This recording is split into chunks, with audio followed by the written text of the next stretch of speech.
서양 중세의 사람들은 신비의 동물들이 존재하는 상상 속의 세계를 살았습니다. 기적을 이뤄내는 성자와 성녀, 천사와 악마, 날개 달린 용과 요정, 그리고 유니콘 이외에도 수없이 많은 상상 속의 생물이 중세의 사람들 마음속에서 실제했습니다. 관찰된 동물이 실제로 어떻게 생겼느냐 하는 것보다는 어떤 상징과 풍요, 그리고 어떤 도덕과 신비를 갖고 있느냐가 더 중요하게 여겨졌고, 고대 이래의 동물 도감에서는 여러 동물들을 그러한 기준에 따라 분류했습니다. 이 분류에 의하면 지방의 토착생물과 이국생물, 그리고 환상생물들은 제각기 비슷한 카테고리들로 묶일 수 있었습니다. 이를테면 이런 것이었습니다. 중세시대 사람들은 육지생물에 각기 대응하는 해양생물이 따로 존재한다고 굳게 믿었습니다. 땅에 말이 있다면 바다에는 그와 대칭을 이루는 해마가 있는 법이었습니다.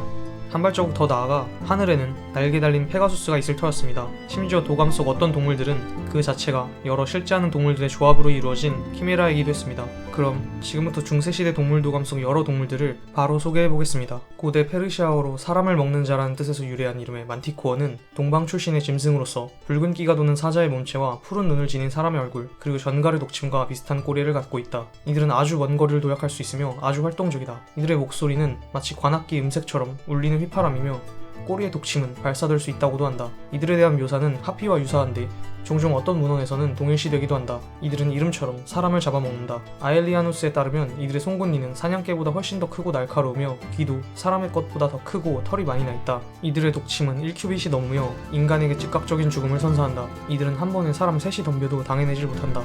코카트리스라고도 불리는 바실리스크는 닭벼슬이 있는 뱀 혹은 뱀의 꼬리가 있는 수탉으로 묘사된다. 바실리스크는 그리스어로 작은 왕을 의미하기에 뱀들의 왕으로 불리기도 한다. 바실리스크의 냄새는 뱀을 죽이고 입에서 나오는 불은 새를 죽이고 시선은 사람을 죽인다. 바실리스크의 독은 하도 강해서 창으로 찌르면 그 독이 창을 타고 흘러가 찌른 사람을 중독시키며 바실리스크 근처의 수풀과 덤불은 죽고 풀은 불타고 돌들은 쪼개진다. 다른 짐승들은 바실리스크에게 죽은 시체는 먹지도 건들지도 않는다. 바실리스크를 직접 죽일 수 있는 동물은 족제비와 수탉인데 족제비는 바실리스크의 굴에 들어가서 바실리스크를 잡아 죽인다. 때때로 족제비도 목숨을 잃을 수는 있다. 바실리스크는 수탉을 두려워하며 수탉만 보면 몸을 덜덜 떨고 수탉 우는 소리에는 경련을 일으키며 그 경련으로 죽음에 이를 수도 있다. 바실리스크는 두꺼비가 수탉의 알을 품어서 부화시킨다. 알이 부화하면 수컷 병아리가 나오는데 일주일 뒤부터는 뱀의 꼬리가 서서히 자라난다. 중앙아시아의 동물식물인 채소양은 열매로 양이 맺힌다. 식물과 탯줄로 연결되어 있는 양은 식물 주위에 나 있는 풀을 뜯어먹는데 더 이상 뜯어먹을 풀이 없으면 채소양은 죽게 된다.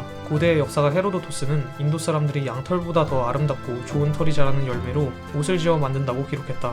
이러한 기록은 곧 이슬람 세계를 거쳐 들어온 면실과 함께 서방 세계 곳곳에 퍼져 다양한 형태로 재언급되었다. 유럽인들이 생각하기에 이와 같은 섬유는 양에서밖에 구할 수 없는 것이었다. 자연히 동방 어딘가에는 양의 생김새를 한 열매를 갖고 있는 식물이 존재할 것이란 추측이 뒤따랐고, 처음에는 그저 과일의 모습이 양과 같은 것으로 생각되었지만 점차 이야기의 살이부터 온전하게 살아 숨쉬는 피와 뼈와 살이 있는 채소양의 전설이 탄생하게 되었다. 존 맨더빌에 따르면 이 식물은 너무 유연해서 배가 고프면 새끼인 열매양이 바닥에 풀을 뜯어먹을 수 있도록 스스로 가지를 구부릴 수도 있었다. 늑대와 개 혹은 하이에나와 사자의 조합으로 여겨진 크로코타는 류크로타라고도 불리는 인도의 민첩한 짐승이다. 이들은 당나귀와 비슷한 크기인데 말의 머리와 사자의 흉부, 사슴의 뒷다리와 갈라진 발굽을 지닌다. 이들의 입은 한쪽 귀에서 다른 한쪽에 이를 정도로 매우 길게 찢어져 있고 갈라진 이빨 대신에 연속된 뼈가 나 있다. 이들은 말과 비슷한 울음소리를 낸다. 합성동물의 대명사인 키메라는 본래 그리스 신화의 전설적인 짐승이다. 키메라는 사자의 몸에 염소의 머리를 달고 있고 꼬리에는 뱀의 머리가 달려있다. 아라비아의 불사조는 재 속에서 다시 부활하는 새다. 300여 년 혹은 500여 년 넘게 살며 자신이 늙었음을 깨달으면 각종 향신료와 계피를 모아서 화토불을 만든다. 태양의 열로 인해 타오른 그 불에서 타 죽은 불사조의 재에서는 작고 향기나는 벌레들이 꾸물거린다. 그 다음날 벌레는 새로 변하고 다시 그 다음날이 되면 새는 마침내 다시 불사조가 된다. 혹자는 불사조가 이 세상에 단 한 마리밖에 존재하지 않는 보라색이나 붉은색의 새라고도 한다. 불사조의 부활은 그리스도의 부활을 의미한다. 모나코는 황소처럼 생겼으나 말려있는 뿔을 지니고 있다. 별로 쓸모없는 뿔 대신 모나코는 다른 효과적인 방어수단을 지니고 있는데 그것은 바로 멀리까지 날아가며 닿는 모든 것을 태워버리는 똥이다. 에티오피아 출신의 파란드로스는 주위 환경에 따라서 모습을 바꾸는 짐승이다. 평상시에는 곰과 같은 색깔이며 황소만큼 거대하고 긴 털을 지니고 있고 사슴처럼 머리에 긴 뿔이 갈라져 있다. 이들은 때때로 트라겔라푸스와 동일시된다. 포세이돈과 메두사의 자식인 페가수스는 독수리의 날개와 뿔이 여럿 달려있는 말이다. 모든 생명체가 두려워하듯 페가수스는 매우 위험하며 특히 인간에게 위협적이다. 하피는 그리스 로마 신화에서 유래한 반인반조이다. 일반적으로 언제나 배고픔에 찌든 처녀의 창백한 얼굴과 기다란 갈고리 발톱을 지녔다고 묘사된다. 단지 사람의 얼굴을 지녔을 뿐 사람의 마음은 지니지 않아 늘상 맹렬한 굶주리면서 비롯된 분노를 사막의 여행자들에게 쏟아낸다. 그러나 하피가 언젠가 사막의 오아시스에 비친 자신들의 얼굴을 보았을 때 지금껏 자신과 비슷하게 생긴 이들을 죽였음에 헤아릴 수 없을 만큼 애통해했다고 한다. 하피는 길들여질 수 있고 그 경우 사람의 목소리를 따라할 수도 있으나 이성을 지니고 있진 않다. 하체는 말이고 상체는 인간인 켄타우로스와 비슷한 오노 켄타우로스는 아시아 당나귀의 하체를 지니고 있다. 이들의 존재는 옛 켄타우로스의 증거 그 자체로 여겨졌다. 이들의 목소리는 마치 사람과 같지만 말은 할 수 없다. 철학자들은 이들의 존재가 태초부터 창조된 것이 아니라 사람과 짐승 간의 불결한 교접으로 인한 것이라 말한다. 카토블레파스는 매우 거대하고 무거운 머리를 지닌 황소같이 생긴 동물이다. 이 짐승은 자기 머리의 무게 때문에 밑바닥만 내려다보며 산다. 이 짐승의 눈은 붉게 충혈되어 있는데 만일 이 짐승이 위를 올려다본다면 참사가 벌어질 것이다. 이 짐승의 눈을 들여다보는 이는 누구나 그 즉시 죽게 되기 때문이다. 뿐만 아니라 이들은 독 있는 식물을 섭취해 유독한 숨결을 내뿜는다. 동물의 가죽을 뒤집어 쓰고 머리에는 뿔이 달린 숲속의 야생인들은 털이 많은 짐승들이다. 위에서부터는 사람의 모습이지만 아래로 내려갈수록 짐승의 모습으로 변하고 염소의 발굽으로 끝난다. 이들은 때때로 사티로스나 인큐버스로도 여겨진다. 혹자는 이들이 과일을 모아서 내다 파는 사람이라고도 과일만을 먹는 사람이라고도 그저 숲속에 미친 사람이라고도 한다. 어떤 야생인이 죽은 뒤 소금에 절여진 채 콘스탄티노플의 황제에게 진상되었다는 기록과 어떤 개만한 크기의 야생인이 프랑스 왕에게 산채로 보내졌다는 기록이 존재한다. 그의 등에는 털이 수북했으나 몸의 여러 다른 부분은 인간 남성과 다를 바 없었다.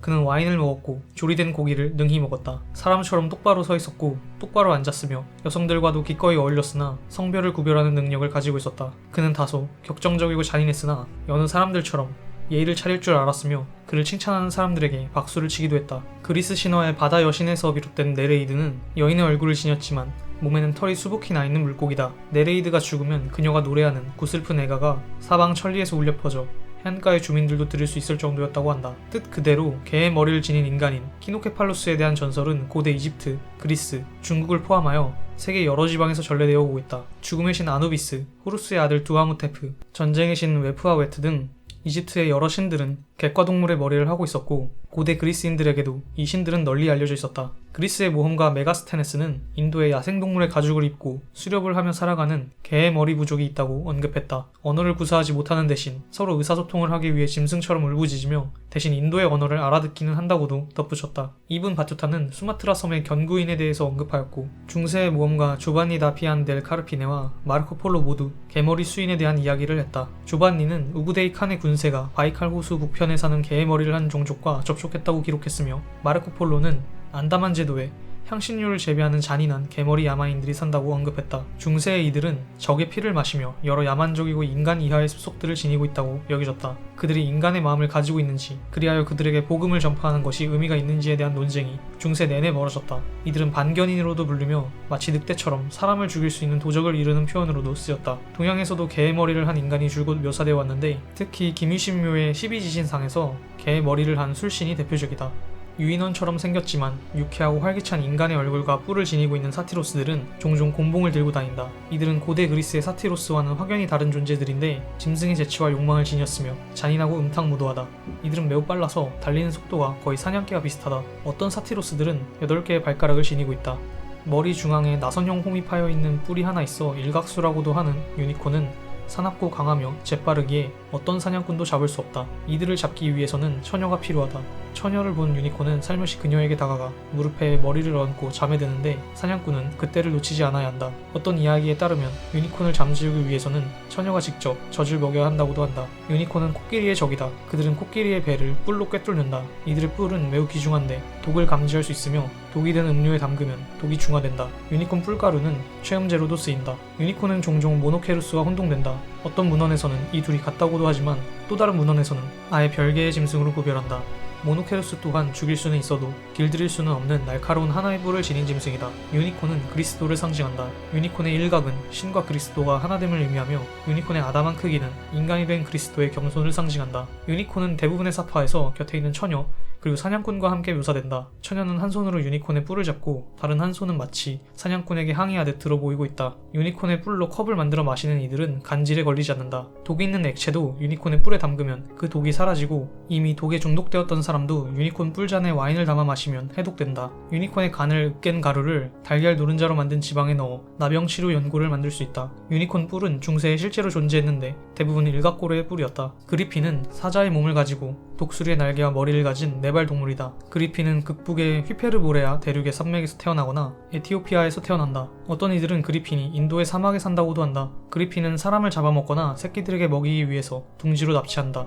말탄 기수나 황소를 통째로 잡아 채갈 만큼 힘이 강력하다. 광산에서 금을 캐 수집하기도 한다. 이들의 둥지에는 만호를 비롯한 각종 보석과 황금, 특히 에메랄드가 가득 차 있다고도 한다. 드래곤은 꼬리를 크게 휘둘러서 모든 것을 파괴하고 휘감은 모든 것을 죽인다. 드래곤의 진정한 힘이 날카로운 이빨이 아니라 꼬리에 있다는 사실은 종종 사기와 기만을 일삼는 악마의 소행과 연관지어졌다. 드래곤은 심지어 코끼리를 꼬리로 질식시켜 죽일 수도 있다. 드래곤의 독은 무해하나 너무나도 뜨거워서 공기를 이글거리게 만들기 때문에 마치 불을 뿜는 것처럼 보인다. 드래곤을 죽이기 위해서는 송아지의 배를 갈라 그 속에 생석회를 가득 채운 뒤 드래곤이 먹도록 유도하는 것이다. 생석회는 드래곤의 뱃속에 있는 소화액에 반응하여 열을 생성하고 드래곤이 뜨거움을 식히기 위해 물을 마시면 다시 생석회의 반응이 더욱 격렬해져 드래곤을 죽음으로 이끈다. 드래곤의 혀, 눈, 쓸개를 비롯한 각종 내장으로 만든 약은 헛개비를 두려워하는 사람들에게 특효약으로 작용한다. 그것들을 와인에 졸인 뒤 밤새 바깥에서 식힌 후 아침과 저녁에 한 번씩 바르면 된다. 드래곤은 그들의 뇌 속에 반투명한 흰색의 용석을 지니고 있다. 반드시 살아서 심장이 뛰고 있는 드래곤의 뇌에서 뜯어내야만 귀중한 보석이 된다. 돌을 빼내기 전 드래곤이 먼저 죽는다면 돌은 흐물거리며 이내 녹아내린다. 드래곤의 살은 먹을 수 있지만 아주 차갑다. 드래곤의 피는 결석 환자에게 특효약인데 반드시 적절한 절차를 거쳐 희석과 해독작용을 한 후에 복용해야지 별다른 처리를 하지 않은 피를 그냥 마신다면 그는 그 즉시 죽는다. 이상으로 중세의 환상동물들에 대해 한번 알아봤는데요. 다음 시간에는 환상동물처럼 생겼지만 실은 이미 우리가 알고 있는 그런 친숙한 동물들의 모습을 한번 도감해서 살펴보도록 하겠습니다. 영상 봐주셔서 감사합니다.